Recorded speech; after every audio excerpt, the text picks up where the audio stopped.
Bismillahirrahmanirrahim. Assalamualaikum warahmatullahi wabarakatuh.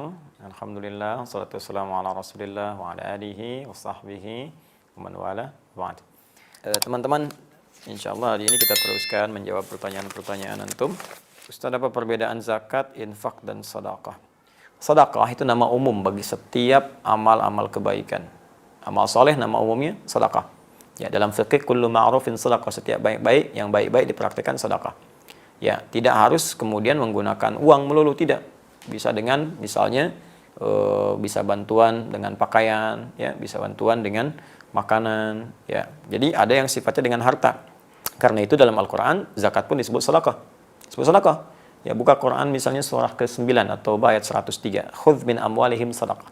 Ambillah dari harta mereka yang sudah masuk nisab sebagai sedekah. Zakat. Ya. Padahal di situ maksudnya zakat. Kenapa disebut dengan sedekah? Sedekah itu pertama berasal dari kata as-sidqu, ya. Kemudian beralih menjadi kata tasdik, sesuatu yang benar dan membenarkan. Jadi bukti pembenaran iman seseorang, dia mau mengamalkan imannya, membantu dia beramal soleh. Mengamalkan perintah Allah adalah pembuktian dari iman. Karena itu ketika dia membuat kemudian keputusan untuk berzakat, artinya dia membenarkan imannya, karena Allah perintahkan zakat. Misal Allah perintahkan di Al-Baqarah ayat ke-43, wa aqimus shalah wa atuz zakah. Ya, tunaikan salat, keluarkan zakat. Anda beriman kepada Allah dan Anda buktikan saya keluarkan zakat, berarti Anda membenarkan iman Anda kepada Allah. Anda membenarkan perintah Allah. Ketika Anda membenarkan perintah Allah disebut dengan tasdik namanya. Ya, kebenarannya disebut shadiq, yang terus membenarkan disebut siddiq. Karena itu sahabat Abu Bakar disebut as-siddiq karena terus membenarkan perintah Allah dan Rasulnya.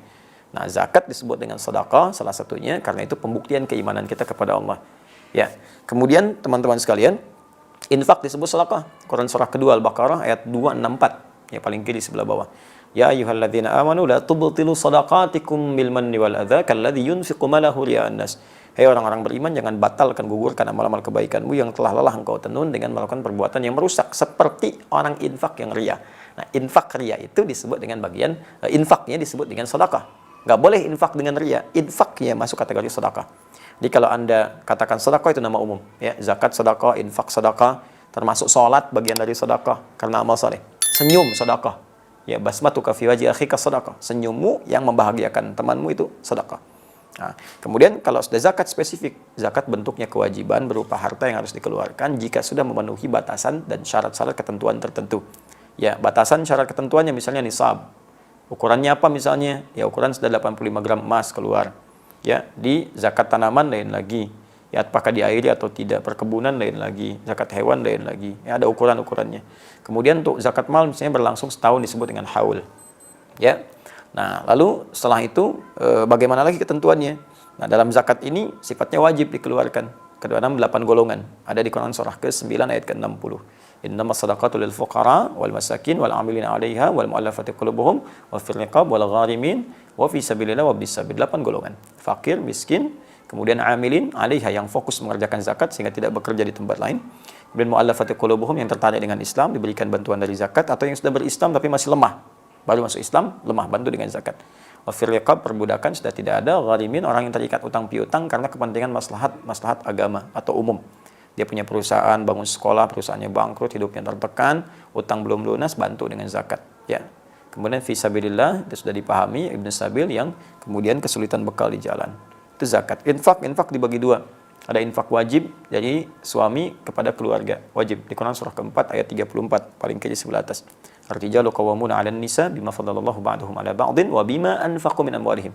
Ya, setiap suami lelaki diberikan kelebihan dari istri dari yang lain. Baik ya, karena Allah berikan kekuatan untuk bekerja dan dari pekerjaan itu menghasilkan harta yang diinfakkan untuk keluarganya. Diinfak suami kepada keluarga sifatnya wajib. Ada infak yang sifatnya sunnah. Ya, setelah selesai kebutuhan keluarga, udah beres semua, nah kelebihannya digunakan untuk infak sunnah. Contohnya Quran surah kedua ayat 215, paling kanan sebelah bawah. Ya, wa yas'alunaka madza yunfiqun, mereka bertanya tentang apa yang harus diinfakkan. Qul ma anfaqtum min khair. Kalau mau infak katakan Muhammad SAW, infakkan yang baik-baik.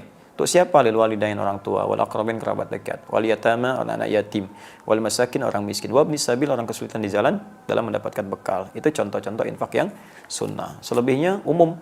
ya umum, infak-infak misalnya untuk infak ke masjid, infak untuk yang sifatnya Anda ingin berikan, ya boleh. Itu ada di Quran surah kedua ayat 261. Kaidah umum, dibalasnya langsung 700 kali lipat dengan izin Allah Subhanahu wa taala. Saya kira itu. Allah taala alam bissawab. Semoga Allah berikan kemuliaan. Kita berjumpa lagi di sesi yang lain insyaallah. Subhanakallahumma wa bihamdika asyhadu an la ilaha illa anta astaghfiruka wa atubu ilaik. Assalamualaikum warahmatullahi wabarakatuh.